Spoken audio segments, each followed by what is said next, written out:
Is this still going? Mm-hmm. Yes! Okay. That should be the intro. I think so too. Okay, so Tasha, how are you feeling about being a part of this project? I'm very, very excited because I know this is such a beautiful project and it means so much to you and it can really make a difference, and I'm really, really proud of you for doing this. That is so nice of you. Wow. Okay, I thought you were just going to say, I'm excited, or something like that. Oh, that's so nice. Thank you. For the viewers who are watching this, let them know a little bit about yourself, what are your plans and stuff like that. Well, my name is Tasha. I just graduated from an arts high school. I was a drama major. I am going to California for film, going to relativity school. I'm an astrologist. I have a sun in Sagittarius, moon in Gemini, and Libra rising. I am all about equality and self-love, and I feel like the true way to be happy is to love yourself. Yes, okay. And what are the kinds of films that you want to make as a film director? I want to integrate all races because a lot of the times a lot of movies are like one race movies and it's like not normal to have multi-race friends. I want to shed a lot of light on like people of color in America, like a lot of the struggles they go through today because people aren't really aware of that kind of stuff. And just like different short films about things that I'm really passionate about. Yes, that's awesome. That's beautiful. Okay, so since the title of this project is called Body Hair is Beautiful, what does beauty mean to you? Beauty to me is comfort and self-love and being able to accept all your flaws and accept other people's flaws, and it's just inner beauty more than outer beauty because your soul is what really shines through, and you can be a beautiful person on the outside, but if you have a really bad personality, you're not a beautiful person. Yes, I agree. Like there's like those like two different standards, and that exterior beauty, that's like different for every single human being. Yeah. But when you're like looking on the inside, that's something that's typically common with everybody. Like everybody has that same idea when they think about inner beauty. Plus, inner beauty is something that you can like change. You can actually become a beautiful person. You can't change your outer beauty, like actually change it, you know what I mean? Yeah. When do you feel most beautiful? With your definition of beauty? I feel most beautiful either when I'm just completely alone and naked, or if I'm in Mother Nature because she makes me feel the most beautiful I've ever felt. So self-love is obviously a very important topic in this series, and it obviously means a lot to you as well. So can you kind of guide us through your self-love journey, like where it began, where you are now, things like that?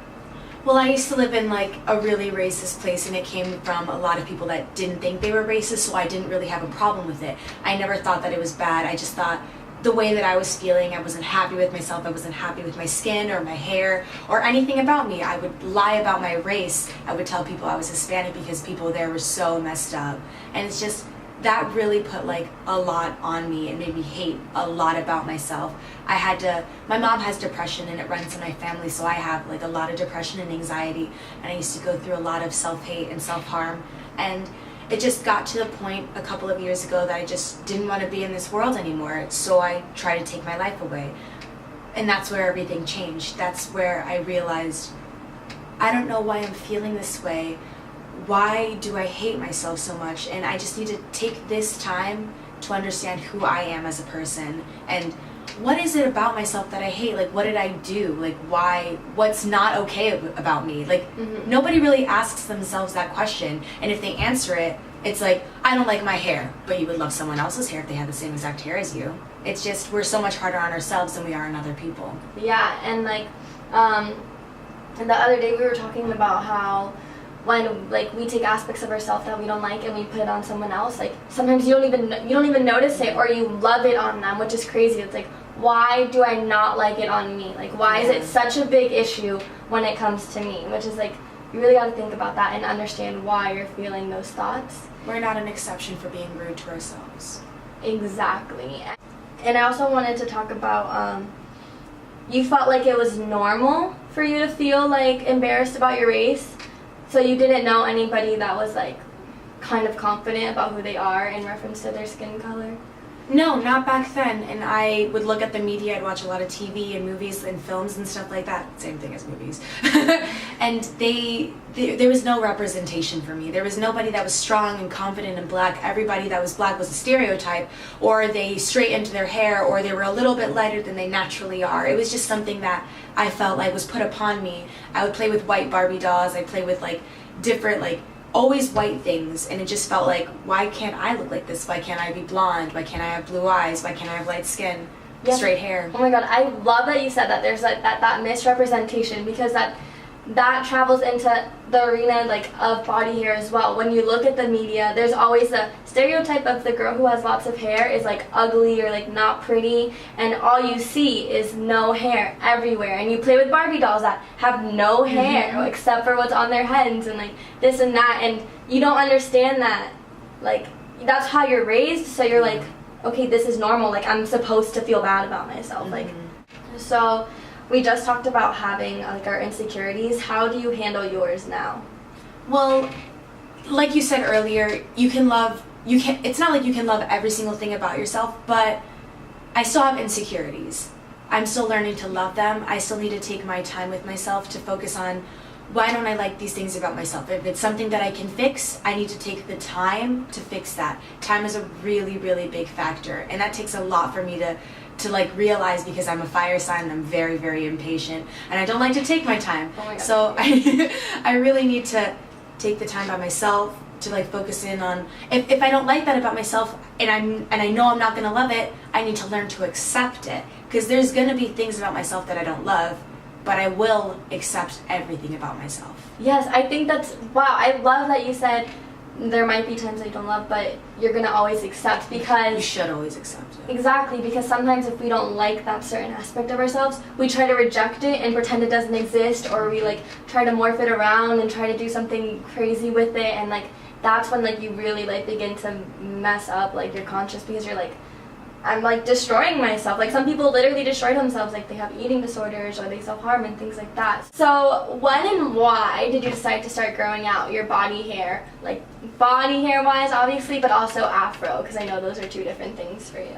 I started growing out my body hair back like, I actually thought about it yesterday. It's almost been 2 years, and like I have really, really thin body hair, so it's not really that noticeable, but I started growing it out because I've always found body hair so attractive on other people, and I would always think like, why is it only okay for guys to have shaved, like not shaved armpits and like grow their hair out? Because I was just always so fascinated by it. If I could have a mustache, I totally would. But I was just like, you know what? I don't like, I saw other girls were like not shaving their armpits, and I was like, if they can do it, why can't I? I've always wanted to do that. I've always thought it was so cool. There was just always such a negative annotation with it, like, oh, girls that don't shave their legs or their armpits are dirty. Girls that don't shave their pubes, they're disgusting. I'll never want to go on like a dates with them. And that's just like, well, then don't. You don't have to. Other people that aren't shallow will. And it's just like, it makes me really happy about myself. I feel really comfortable with who I am. I love it. I like don't care if I'm in a restaurant, I go like this. I'm like, that's what's up. Like I feel like this is who I am, and this is who I'm gonna continue to be, and I'm just really happy with how I look.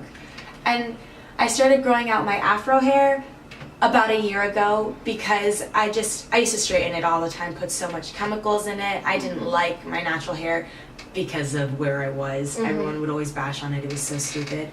But I just feel like it makes a statement of like how far I've come about accepting myself, accepting my race, being unapologetically black. I look at it that way, and it's more than just hair to me. It's a revolution, it's a movement, it's freedom.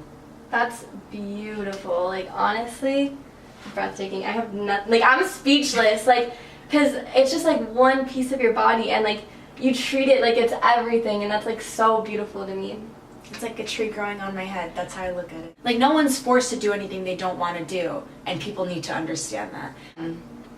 Because sometimes I shave, but that's like a choice now. It's yeah. not, I don't feel like it's an obligation, which that's like a very big difference that needs to be recognized. Like it's not an obligation to do things to your body that you don't want to do. Not even just in regards to body hair, like in any aspect. Yeah. So now I want to dive into a little bit of a different arena.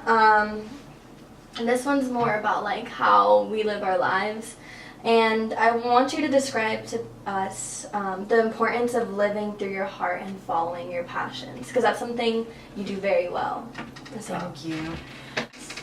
I feel like you don't ever really truly live if you're not living through your heart. If you're not doing the thing that you love, I feel like you're not going to be as happy as you could be. My goal in life my goal for every single morning, for every single day, is to be the happiest I can be. Live my life so I am the happiest person. Do the choices that make me so happy. And that includes following my dream. And I know it's like being, like making movies and music videos and like short films is not a good career. It's not like a stable career for me to have, but I know the 4 years that I'm going to be in college, I'm going to be so happy. I'm going to love what I'm doing, because when we were working on Usawa, that was the happiest I've ever been working on a project in my whole entire life. Explain what Usawa is for everybody watching. Usawa is this play I wrote like literally a year ago. I wrote this play a year ago called Usawa, which means equality in Swahili, and it follows the lives of 5 people of color in America, modern day, and they deal with different versions of racism. And then there's this line, what is the line that's always repeated in the play?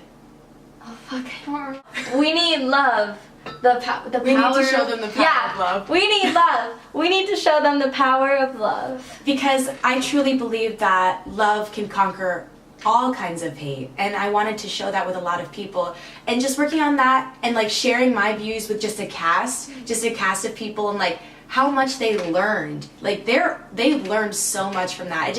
That really made me like, I have to do this for a living, because if I don't, I'm always going to think back to Usawa and how happy I was at that. And I don't think I can ever be as happy as I was working on something that I was so deeply in love with, unless I just continue to do it, you know? So who would you say are some of your biggest inspirations?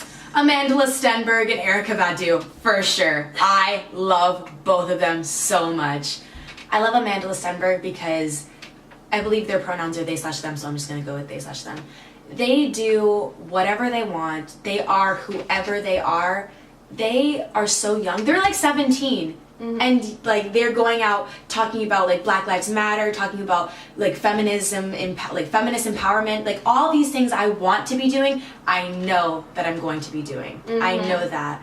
It's just like, I kind of look at them like that's who I'm going to be in the future. And I admire them so much because they're 17 and doing this. And it's like, I don't have that kind of connections, but I still use my voice. And it's just like, yeah, so beautiful. Yeah, I was going to say that because you said that's the stuff that I was going to be doing, but then I was going to note, like, you do all of that stuff right now, like, even in, like, those little ways, like, that's still so important. Like, just being, like, yourself, making yourself aware has such an impact on the people around you. Like, it's unimaginable. Yeah. Oh yeah, the last 2 questions. Okay. So, if you could say one thing to the young generation of females out there, what would you say? Of females? Okay, I have 2 things to say. The young generation of females, I would say... If you want to say it to the camera, feel free. Always, always, always put yourself first, unless you have kids. Always put yourself first. Love yourself no matter what. Do not compare yourself to other people, because there are 7+ billion people in the world. Endless possibilities of who you can be, who you want to be, and who you can become. It's just, you should love who you are, the little mannerisms you have. And if you admire someone else, admire them. Don't wish to be them, because what's a better version of yourself than you? We all know there's a lot of different tragic events going on around the world. So if you could tell everyone on the planet one sentence or a phrase or anything, what would you tell them? I would say, soon there will be a war. When to make the books. The truth will be blurred and the blame will shift aims. So never forget who added our names. Thank you for being in this video. Thanks for being a model. I love you. Thank you for being so powerful and using your beautiful art to spread awareness, because this is all you, Dharma. Always has been, always will be. I love you. So right. I love you too.